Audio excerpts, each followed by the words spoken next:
Hello, I'm Sunny Williams. I'm up here on the International Space Station. So this is Node 2. This is a really cool module.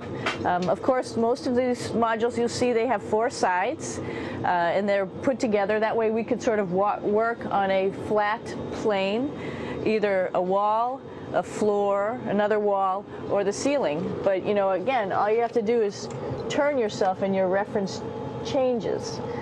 The reason I'm bringing that up is because this is where 4 out of 6 of us sleep. And so people always ask about sleeping in space. Do you lie down? Are you in a bed? Not really, because it doesn't matter. You don't really have the sensation of lying down. You just sit in your sleeping bag. So here's one sleep station right here. I'm going in right now. You can follow me if you want. So I'm inside. It's sort of like a little phone booth, but it's pretty comfy. I've got a sleeping bag right here that we sleep in, so we don't have sort of like a little bit of a cover. We don't fly all over the place. But you know, you can sleep in any orientation. I have it sleeping, feeling like I'm standing up right now, but like you saw, I'm on the floor. But it doesn't matter if I turn over and I sleep upside down. I can't have it. I don't have any sensation in my head that tells me that I'm upside down, so it really doesn't matter. The sleep station is also like a little office. We've got a computer in here. As you can see, we've got a couple little toys. I've got some books. I've got some clothes and other things that make it sort of like home. I'm coming out. And just for reference, that's one sleep station. This one's another. Right here. There's one on the ceiling, if you want to call it. Right here. And then there's a 4th on the other wall over here.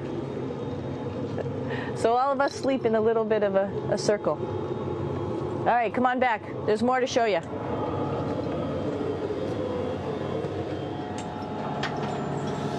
I know that there's some questions about how to use the bathroom and how do you actually live in space like normal, like at home. I mentioned real quickly about getting up in the morning and brushing your teeth and washing your face.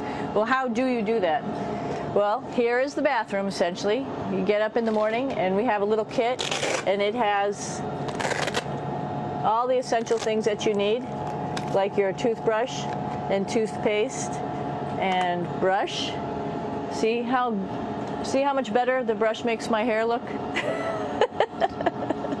I'm just joking. It still stands up straight. It doesn't matter where you are. It's always going to stand up straight while you're up in space.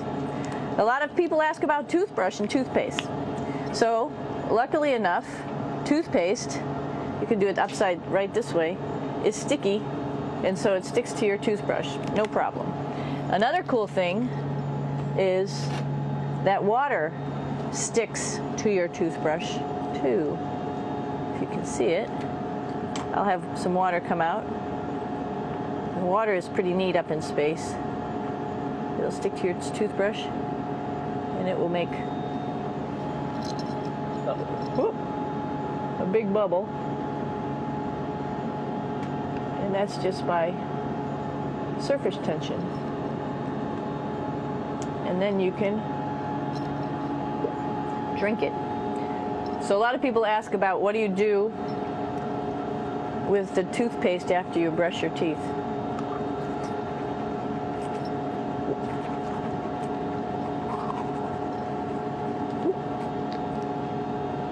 Two options. Swallow it, and it's sort of like mouthwash, but it tastes a little gross.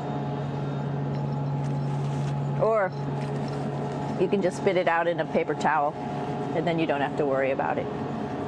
Swallowing thing I wouldn't recommend at home. I'm only up here for 4 months, so it's not that bad. One of the most pressing questions about living in space, of course, is the bathroom. So let's take a look at that little piece of work. Come on in.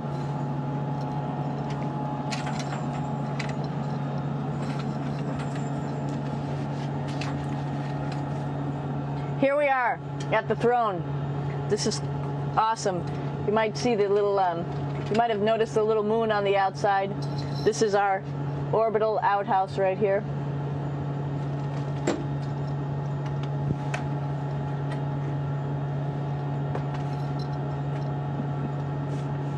And of course, it serves for two functions.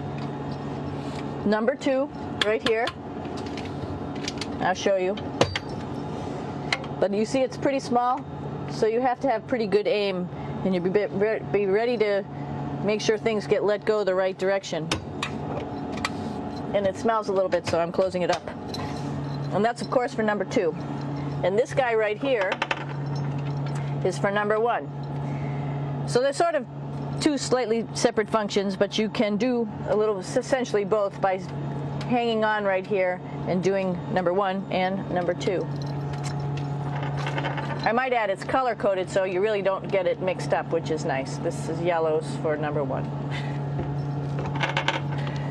And also there's a selection of paper. People always ask about toilet paper. What do you do with toilet paper? What kind of toilet paper do you have? We have gloves, just because sometimes it does get messy. We have some Russian wipes, which are a little bit coarse if you like the coarse type of toilet paper. We have some nice tissues, which are nice and soft if you like soft toilet paper. We have Huggies, just for any cleanup. You know, we were all babies once, and this sort of helps. And then if things get really out of control, we have disinfectant wipes, just to make sure we clean up here. Because, you know, just like the water I showed you, the number 1 stuff can sort of go all over the place if you don't aim correctly. And did I mention both of these have a little bit of suction, so they should keep things going in the right direction. But like I said, sometimes things get a little out of control if you are out of control yourself flying around. So we have lots of protective stuff. And of course, you do have your privacy. There's a little door.